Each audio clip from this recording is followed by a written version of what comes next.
Welcome back to national academy NIOS SSLC social സയൻസിലെ 15ാമത്തെ അധ്യായമായിട്ടുള്ള constitutional values and political system in India എന്നുള്ള അധ്യായമാണ് നമുക്ക് ഇനി ഒരു വീഡിയോയിൽ പറയാനുള്ളത്. എന്താണ് constitutional values and political system എന്ന് പറഞ്ഞാൽ ഇന്ത്യയിലെ ഭരണഘടനാ മൂല്യങ്ങളും രാഷ്ട്രീയ വ്യവസ്ഥയും ആണ് ഇവിടെ നമ്മൾ ചർച്ച ചെയ്യുന്നത്. ഓക്കെ, ഇത്രയും കാര്യങ്ങൾ നമ്മൾ ഈ ഒരു അധ്യായം ഇവിടെ ചർച്ച ചെയ്യുമ്പോൾ ഒരുപാട് കാര്യങ്ങളെ കുറിച്ച് നമ്മൾ മനസ്സിലാക്കേണ്ടതുണ്ട്.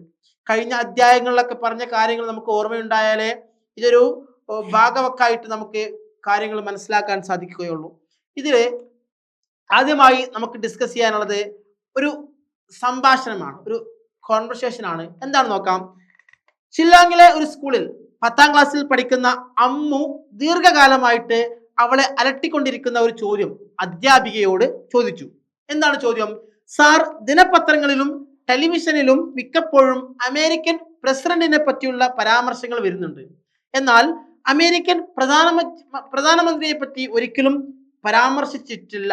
ഇത് എന്തുകൊണ്ടാണെന്ന് അമ്മു തന്റെ അധ്യാപികയോട് ചോദിക്കുകയാണ്. എന്താണ്? അപ്പൊ അധ്യാപകൻ മറുപടി പറയുന്നുണ്ട്. കുട്ടി ശരിയായ രീതിയിൽ വ്യത്യാസങ്ങൾ ശ്രദ്ധിച്ചു.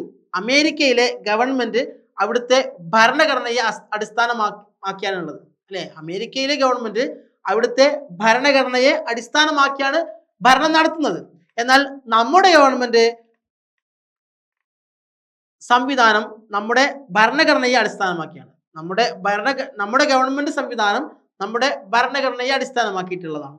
ഭരണഘടനാ സ്ഥാപനങ്ങളും ഓഫീസുകളും സൃഷ്ടിക്കുന്നതും പ്രവർത്തിക്കുന്നതും ഒരു രാജ്യത്തിന്റെ ഭരണഘടനയിലെ വകുപ്പുകൾ പ്രകാരമാണ്. ഒരു രാജ്യത്തിന്റെ എല്ലാ രാഷ്ട്രീയ സാമ്പത്തിക സമ്പ്രദായത്തിലെ എല്ലാ രൂപവും ഭാവവും ഭരണഘടനയാണ് നിർവചിക്കുന്നത്. എല്ലാത്തിനും ഉപരി രാഷ്ട്രീയ സമ്പ്രദായത്തിലെ മൂല്യങ്ങളുടെ കാമ്പ് ഭരണഘടനയുടെ പ്രതിഫലിക്കുന്നുണ്ട് എന്നുള്ളതാണ്. അതിന് പുറമെ സമൂഹത്തെ ഗവൺമെന്റിന്റെ മാത്രമല്ല ഈ മൂല്യങ്ങളെ നയിക്കുന്നത് പൗരന്മാരുടെയും സമൂഹത്തെ മൊത്തത്തിലും നയിക്കുന്നുണ്ട് എന്നുള്ളതാണ്. അതിന് പുറമെ ഇന്ത്യൻ ഭരണഘടനയെ പറ്റിയും അതിന്റെ രാഷ്ട്രീയ സമ്പ്രദായത്തെ പറ്റിയും പ്രത്യേകിച്ചും അതിൽ പ്രതിഫലിപ്പിക്കുന്ന മൂല്യങ്ങളെ പറ്റി അമ്മുവിനെ പോലെ നിങ്ങൾക്കും ഒരുപാട് ചോദ്യങ്ങൾ ഉണ്ടാവാം. ഇന്ത്യയിലെ രാഷ്ട്രീയ സമ്പ്രദായത്തിന്റെ സ്വഭാവം എന്താണെന്നും ഇന്ത്യയുടേത് ഫെഡറൽ രീതി എന്ന് വിളിക്കുന്നത് എന്തുകൊണ്ട് ആണെന്നൊക്കെ നമുക്ക് പലപ്പോഴും പല വിദ്യാർത്ഥികൾക്കും അങ്ങനെ ക്വസ്റ്റ്യൻസുകൾ ഉണ്ടാകാം. ഓക്കെ, ഈ അധ്യായത്തിൽ ഈ ചോദ്യങ്ങൾക്കുള്ള ഉത്തരങ്ങൾ നമുക്ക് കണ്ടെത്താം എന്നുള്ളതാണ് നമ്മുടെ ഈ ഒരു ഭാഗത്ത് പറയുന്നത്. ഓക്കെ, നെക്സ്റ്റ്, ഈ പാഠത്തിന്റെ ഉദ്ദേശം എന്താണ്, എയിം എന്താണെന്ന് പറയുന്നത്. ഓക്കെ, ഒന്നാമത്തെ എയിം എന്ന് പറയുന്നത് ഭരണഘടന എന്നാൽ അടിസ്ഥാനവും മൗലികവുമായ നിയമങ്ങളും ഒരു ജീവിത പ്രമാണവും ആയിരിക്കുന്നത് എന്തുകൊണ്ട് എന്ന് വിവരിക്കുവാനാണ് നമുക്ക് ഈ ഒരു അധ്യായം നമ്മൾ പഠിക്കുന്നത്. ഓക്കെ, രണ്ടാമതായിട്ട് ഭരണഘടനയുടെ ആമുഖം അപഗ്രഥിക്കുവാനും ഭരണഘടനയിലൂടെ പ്രതിഫലിക്കുന്ന കാമ്പ് തിരിച്ചറിയുവാനുമാണ്. മൂന്നാമതായിട്ട് ഇന്ത്യൻ ഭരണഘടനയുടെ സവിശേഷ ഘടകങ്ങളെ സാന്ദ്രമാക്കുന്ന ഭരണഘടനാ മൂല്യങ്ങളുടെ കാമ്പിന്റെ മതിപ്പ് മനസ്സിലാക്കുവാനാണ്. ഇന്ത്യയുടെ ഫെഡറൽ രീതിയുടെ സ്വഭാവവും പാർലമെന്ററി രീതിയിലുള്ള ഗവൺമെന്റിന്റെ സ്വഭാവവും പരിശോധിക്കുവാനാണ്. ഇത്രയും കാര്യങ്ങൾക്ക് വേണ്ടിയാണ് നമ്മൾ ഈ ഒരു അധ്യായം പഠിക്കുന്നത്. ഇനി അടുത്തതായിട്ട് ഇന്ത്യൻ ഭരണഘടന. എന്താണ് ഭരണഘടന? ഇന്ത്യൻ ഭരണഘടനയെ കുറിച്ചാണ് നമ്മൾ ആദ്യം പറയുന്നത്. ഇന്ത്യൻ ഭരണഘടനയുടെ പ്രമാണം നിങ്ങൾ കണ്ടിട്ടുണ്ടോ? നിങ്ങൾ ഫോട്ടോ കണ്ടിട്ടുണ്ടോ? ഇല്ല. താഴെ ഒരു ചിത്രം കൊടുത്തിട്ടുണ്ട്. ഇതിന് ശേഷം ഒരു ചിത്രം നമുക്ക് കാണിക്കാം. ഓക്കെ, ഇതാണ് ചിത്രം. ഈ ഒരു ചിത്രത്തിൽ നമുക്ക് കൊടുത്തിരിക്കുന്നത് പുറംചട്ടയാണ്, അല്ലെ? അതായത് ഭരണഘടനയുടെ പുറംചട്ടയാണ് കൊടുത്തിരിക്കുന്നത്. ഓക്കെ, അഥവാ ഒരു സാഹചര്യം ഉണ്ടായാൽ, ഇങ്ങനെ ഒരു പുറംചട്ട നമ്മൾ ശേഷം കാണിക്കാൻ പോകുന്ന ഒരു ഫോട്ടോ കാണാനുള്ള സാഹചര്യം ഉണ്ടായാൽ ഭരണഘടന ഒരു ദൈർഘ്യമേറിയ പ്രമാണമാണെന്ന് നമ്മൾ സമ്മതിച്ചു പോകും. കാരണം വാസ്തവത്തിൽ ലോകത്തിലെ എല്ലാ ലിഖിത ഭരണഘടനയെക്കാളും ദൈർഘ്യമേറിയതാണ് ഇന്ത്യൻ ഭരണഘടന എന്ന് പറയുന്നത്.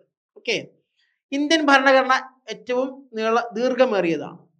ഓക്കെ, കോൺസ്റ്റിറ്റ്യൂന്റ് അസംബ്ലി എന്ന അറിയപ്പെടുന്ന ഒരു പ്രതിനിധി സഭയാണ് ഇത് തയ്യാറാക്കിയിട്ടുള്ളത്. ഈ സഭയിലെ മിക്ക അംഗങ്ങളും സ്വതന്ത്ര സമരത്തിൽ സജീവമായി പങ്കെടുത്തിട്ടുള്ളവരാണ്.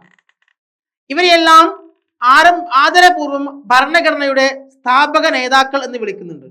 ഭരണഘടന തയ്യാറാക്കുന്ന വേളയിൽ താഴെ പറയുന്ന ഘടകങ്ങൾ സ്വാധീനിച്ചിരുന്നു. ഒന്നാമത്തെ ഘടകം എന്ന് പറയുന്നത് നീണ്ടുനിന്ന സ്വാതന്ത്ര്യ സമര വേളകളിൽ രൂപം പൂണ്ട ഒരു കാര്യമാണ്.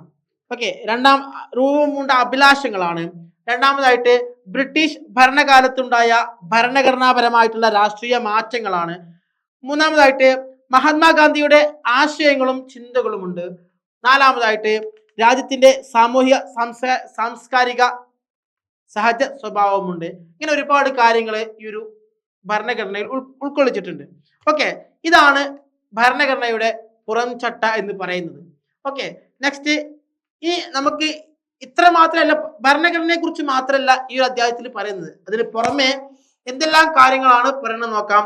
ഭരണഘടനയുടെ മൂല്യങ്ങൾ എന്തൊക്കെയാണെന്ന് ഈ ഒരു അധ്യായത്തിൽ പറയുന്നുണ്ട്. ഒരു ചെറിയ വീഡിയോയില് നമുക്ക് എല്ലാം കൂടി പറയാനും ഒപ്പിക്കാൻ പറ്റില്ല എന്നുള്ളതാണ്. രണ്ടാമതായിട്ട് ഭരണഘടന സവിശേഷതകളെ കുറിച്ച് പറയുന്നുണ്ട്. മൂന്നാമതായിട്ട് ഇന്ത്യയിലെ ഫെഡറൽ സമ്പ്രദായത്തിനെ കുറിച്ച് പറയുന്നുണ്ട്. നാലാമതായിട്ട് പാർലമെന്ററി സമ്പ്രദായത്തിന്റെ ഗവൺമെന്റിനെ കുറിച്ചൊക്കെ ഇതിൽ പറയുന്നുണ്ട് എന്നുള്ളതാണ്. നമുക്ക് ഇത്രയും കാര്യങ്ങളാണ് നമുക്ക് പറയാൻ പറ്റുള്ളൂ. കാരണം നമ്മളുടെ ഈ കൂടുതൽ അറിയുവാനൊക്കെ താല്പര്യം ഉണ്ടെങ്കിൽ നമ്മളുടെ നാഷണൽ അക്കാദമിയിൽ ജോയിൻ ചെയ്താൽ നിങ്ങൾക്ക് സ്വന്തം ആപ്പിലൂടെയുള്ള ക്ലാസ്സുകൾ അവൈലബിൾ ആണ്. കേൾക്കാൻ പറ്റും, പഠിക്കാൻ പറ്റും, എക്സാം സിമ്പിൾ ആയിട്ട് പാസ്സാവാൻ പറ്റും. ഇനി ഇതാണ് നമ്മുടെ ഇന്ത്യൻ പാർലമെന്റ് എന്ന് പറയുന്നത്. ഇനി ഇതിൽ ഇമ്പോർട്ടന്റ് ക്വസ്റ്റ്യൻസുകൾ എന്തൊക്കെയാണെന്ന് നോക്കാം. ഒന്നാമത്തെ ക്വസ്റ്റ്യൻ എന്ന് പറയുന്നത് പാർലമെന്ററി സമ്പ്രദായത്തിൽ ഭരണനിർവഹണ വിഭാഗവും നിയമനിർമ്മാണ സഭയും തമ്മിലുള്ള ബന്ധം എപ്രകാരമാണ്? രണ്ടാമത്തെ ക്വസ്റ്റ്യൻ, ഇന്ത്യൻ പാർലമെന്റ് നാമമാത്രമായ എക്സിക്യൂട്ടീവ് എന്ന് പറയുന്നത് എന്തുകൊണ്ടാണ്? മൂന്ന്, കൂട്ടുത്തരവാദിത്വം എന്നതിന്റെ അർത്ഥം എന്താണ്? നാലാമതായിട്ട് പാർലമെന്റിന്റെ ഇരുസഭകളുടെയും നിയന്ത്രണം മന്ത്രിസഭാ കൗൺസിൽ എപ്രകാരം ആയിരിക്കുന്നു എന്നുള്ളതാണ്. ഇത്രയും കാര്യങ്ങളാണ് നമുക്ക് ഈ ഒരു ക്ലാസ്സിൽ പറയാനുള്ളത്. Thank you to all.